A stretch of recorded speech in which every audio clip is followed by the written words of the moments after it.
ಒಂದು ಹನಿ ನೀರನ್ನು ತಮಿಳುನಾಡಿಗೆ ಬಿಡಬಾರದು ಅಂತ ಪ್ರತಿಪಕ್ಷ ನಾಯಕ ಸಿದ್ದರಾಮಯ್ಯ ಆಗ್ರಹಿಸಿದ್ದಾರೆ. ಸದನದಲ್ಲಿ ಇಂದು ಕಾವೇರಿ ವಿವಾದಕ್ಕೆ ಸಂಬಂಧಪಟ್ಟಂತೆ ನಿಲುವಳಿ ಸೂಚನೆ ಮಂಡಿಸಿದ ನಂತರ ಮಾತನಾಡಿದ ಸಿದ್ದರಾಮಯ್ಯ, ತಮಿಳುನಾಡಿನ ಖ್ಯಾತೆಯಿಂದಾಗಿ ರೈತರು ಆತಂಕಕ್ಕೆ ಒಳಗಾಗಿದ್ದಾರೆ ಅಂತ ಹೇಳಿದರು. ಇದಕ್ಕೆ ಪ್ರತಿಕ್ರಿಯೆ ನೀಡಿದ ಮುಖ್ಯಮಂತ್ರಿ ಸದಾನಂದಗೌಡ, ಕಾವೇರಿ ವಿಚಾರದಲ್ಲಿ ಜನರ ಭಾವನೆ ಅರ್ಥವಾಗಿದೆ. ನೆಲ ಜಲ ವಿಚಾರದಲ್ಲಿ ಸರ್ಕಾರ ರಾಜಿ ಮಾಡಿಕೊಳ್ಳಲ್ಲ.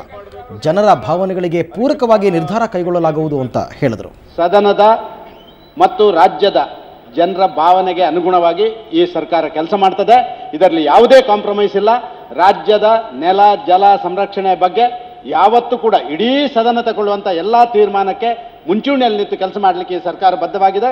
ಇದರ ಬಗ್ಗೆ ಚರ್ಚೆ ಆಗಬೇಕು ಅಂತ ಹೇಳುವಂಥ ಅಭಿಲಾಷೆ ನಮ್ಮದು ಕೂಡ ಇದೆ. ಯಾಕೆಂತ ಹೇಳಿದ್ರೆ ಇದು ಇಡೀ ರಾಜ್ಯದ ಸಮಗ್ರ ಜನರ ಒಂದು ವಿಚಾರಕ್ಕೆ ಸಂಬಂಧಪಟ್ಟದ್ದು. ಭಾವನೆಗಳಿಗೆ ಇದೊಂದು ಹೆಚ್ಚು ಒತ್ತು ಕೊಡುವಂಥ ಕೆಲಸ ಕಾರ್ಯಗಳನ್ನು ಮಾಡುವಂಥ ಇದಾದ ಕಾರಣ ನಾವು ಚರ್ಚೆಗೆ ಸಿದ್ಧರಿದ್ದೇವೆ. ಇದರ ಬಗ್ಗೆ ಸ್ಟೇಟ್ಮೆಂಟ್ನ ನಂತರ ತಾವು ಸಮಯ ನಿಗದಿಪಡಿಸಿ ನಾವು ಚರ್ಚೆ ಮಾಡಲಿಕ್ಕೆ ಸಿದ್ಧರು. ಹೌದು, ಯಾವ ಕಾರಣಕ್ಕೂ ಒಂದು ತೊಟ್ಟು ನೀರನ್ನ, ಕಾವೇರಿ ನೀರನ್ನ ತಮಿಳುನಾಡಿಗೆ ಬಿಡಕೂಡುದು. ಯಾರು ಕೋರ್ಟ್ಗೆ ಹಾಕಿದ್ದಾರೆ. ಕೋರ್ಟ್ ನಲ್ಲಿ ನಾವು ಫೈಟ್ ಮಾಡಬೇಕು. ಸರ್ಕಾರ ಅದಕ್ಕೆ ಬಹಳ ಗಟ್ಟಿಯಾಗಿ ನಿಲ್ಬೇಕು.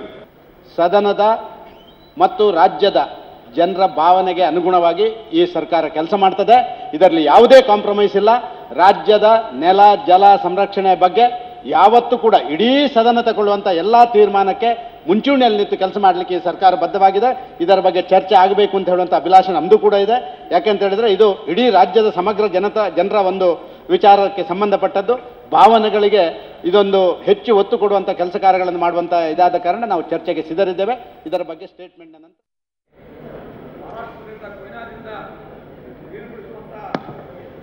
ಪ್ರಕ್ರಿಯೆ ಸರ್ಕಾರದಿಂದ ಅದಕ್ಕೆ ಚಾಲನೆ ದೊರಕಬೇಕು. ಈಗಾಗಲೇ ಒಂದೂವರೆ ತಿಂಗಳಾಯಿತು ಮಾನ್ಯ ಅಧ್ಯಕ್ಷರೇ, ಅಲ್ಲಿ ನದಿ ಬತ್ತಿ ಹೋಗಿ ಈ ಬೇಸಿಗೆ ದಿವಸದಲ್ಲಿ ಭಯಾನಕ ಸ್ಥಿತಿ ನಿರ್ಮಾಣ ಆಗಿದೆ.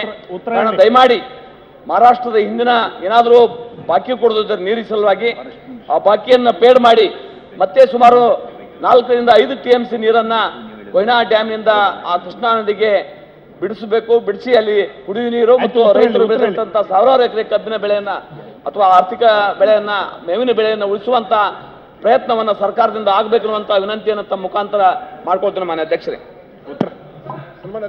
ಉತ್ತರ ಹೇಳಿ ಅಧ್ಯಕ್ಷರೇ. ಅಲ್ಲ, ಇದು ಶೂನ್ಯ ವೇಳೆ. ನೀವು ಎಲ್ಲರೂ ಎದ್ದು ನಿಂತ್ಕೊಂಡ್ರೆ ಅವರ್ಲಿ ಎಲ್ಲರೂ ಮಾತಾಡ್ಬೇಕಂದ್ರೆ ಕಷ್ಟ. ಆಯ್ತಾಯ್ತು. ಆಮೇಲೆ ಸರ್, ಈಗ ಅಲ್ಲಿ ನೀರು ಸಂಪೂರ್ಣವಾಗಿ ಕೃಷ್ಣಾ ನದಿ ನೀರು ಬತ್ತಿ ಹೋಗಿದಾವೆ. ಈಗ ಬೆಳೆಸಿದ್ರೆ ಅದು ಸ್ವಲ್ಪ ಮುಂದೆ ಬರ್ತಾವೆ ಸರ್. ಇನ್ನೂ ಸ್ವಲ್ಪ ನೀರು ಇದಾವೆ. ಸಂಪೂರ್ಣವಾಗಿ ಇಲ್ಲಿ ಈ ಹಿಪ್ಪರಿಗೆ ಅಣೆಕಟ್ಟದಿಂದ ಬ್ಯಾಕ್ ಸೈಡ್ ಎಲ್ಲ ನೀರು ಬತ್ತಿ ಹೋದ ನಂತರ ಅವ್ರು ಎಷ್ಟು TMC ಬಿಟ್ಟರೂ ನಮಗೆ ಮುಂದೆ ಹೋಗೋದಿಲ್ಲ ಸರ್. ಅದಕ್ಕೆ ಈಗಾಗಲೇ ನೀರು ಸ್ವಲ್ಪ ಇನ್ನೂ ನದಿಯಲ್ಲಿ ಸ್ವಲ್ಪ ಇದೆ. ಈಗ ಬಿಡಿಸಿದ್ರೆ ಇನ್ನೊಂದು 15 ದಿವಸದಲ್ಲಿ ಬಿಡಿಸಿದ್ರೆ ಆ ನೀರು ಕಂಪ್ಲೀಟ್ ಹೋಗಿ ಜಮಖಂಡಿ ತಾಲೂಕು ರೀಚ್ ಆಗೋದು ಸಿದ್ದೋಣ. ಬೆಳೆ ಹಾನಿ ಹೋಗುತ್ತೆ, ಎಲ್ಲ ಕುಡಿ ನೀರಿನ ಸಮಸ್ಯೆ ಆಗುತ್ತೆ. ಉತ್ತರ ಹೇಳಿ. ಅದಕ್ಕೆ ಉತ್ತರ ಹೇಳಿ ಸನ್ಮಾನ್ಯ ಅಧ್ಯಕ್ಷರೇ. ಉತ್ತರ ಹೇಳಿ. ಈ ಶೂನ್ಯ ವೇಳೆಯಲ್ಲಿ ನೀವು ಎಲ್ಲರೂ ಮಾತಾಡ್ಬೇಕಂದ್ರೆ ಕಷ್ಟ. ಆಲಮಟ್ಟಿ ಜಲಾಶಯದಲ್ಲಿ ನೀರಿನ ಪ್ರಮಾಣ ಬಹಳ ಕಡಿಮೆ ಆಗಿದೆ ಅಧ್ಯಕ್ಷರೇ. ಆಯ್ತು. ಹೀಗಾಗಿ ಅಲ್ಲಿ ಬಿಜಾಪುರ ನಗರಕ್ಕೆ ಮತ್ತು ಬಿಜಾಪುರ ಜಿಲ್ಲೆಗೆ ಕುಡಿಯುವ ನೀರಿನ ಸಮಸ್ಯೆ ಬಹಳ ಗಂಭೀರ ಆಗಿರ್ತಕ್ಕಂಥ ಸಂದರ್ಭದಲ್ಲಿ ಕೊಯ್ನಾ ಡ್ಯಾಮ್ನಿಂದ ಸ್ವಲ್ಪ ಹೆಚ್ಚಿಗೆ ನೀರನ್ನು ಬೇಗನೆ ಬಿಡಿಸಿದ್ರೆ ಮಾತ್ರ ಆ ಸಮಸ್ಯೆಗೆ ಪರಿಹಾರ ಸಿಗ್ತದೆ. ಇವತ್ತು ಆಲಮಟ್ಟಿ ಜಲಾಶಯದಲ್ಲಿ ಕೇವಲ 5.5 TMC ನೀರು ಐತಿ ಇವತ್ತು.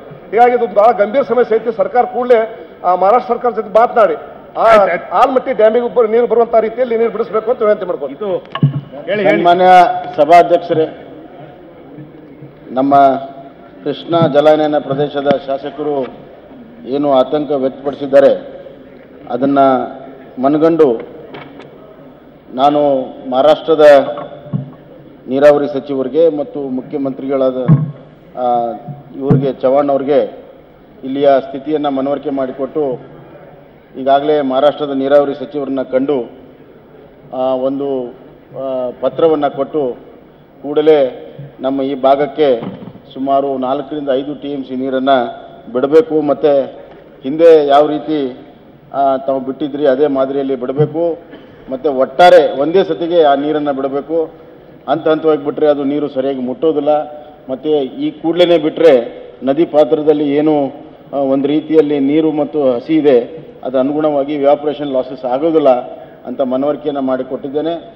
ಅವರು ಕೂಡ ಮಾನವೀಯ ದೃಷ್ಟಿಯಿಂದ ಇದನ್ನು ನಾವು ತೆಗೆದುಕೊಳ್ತೇವೆ ಮತ್ತು ನಮ್ಮ ICC ಮೀಟಿಂಗನ್ನು ಮಾಡಿ ತಮಗೆ ಖಂಡಿತವಾಗಿಯೂ ಬರ್ತೇವೆ. ಬೇಸಿಗೆ ಕಾಲದಲ್ಲಿ ನಮ್ಮ ನೀರಿನ ಮಟ್ಟ, ನಮ್ಮ ನೀರಿನ ಅವಶ್ಯಕತೆಯನ್ನು ನೋಡಿಕೊಂಡು ತಮಗೆ ಕುಡಿಯುವ ನೀರಿಗಾಗಿ ಸಹಕಾರವನ್ನು ಕೊಡ್ತೇವೆ ಅನ್ನೋ ಮಾತನ್ನು ಕೂಡ ಹೇಳಿದ್ದಾರೆ.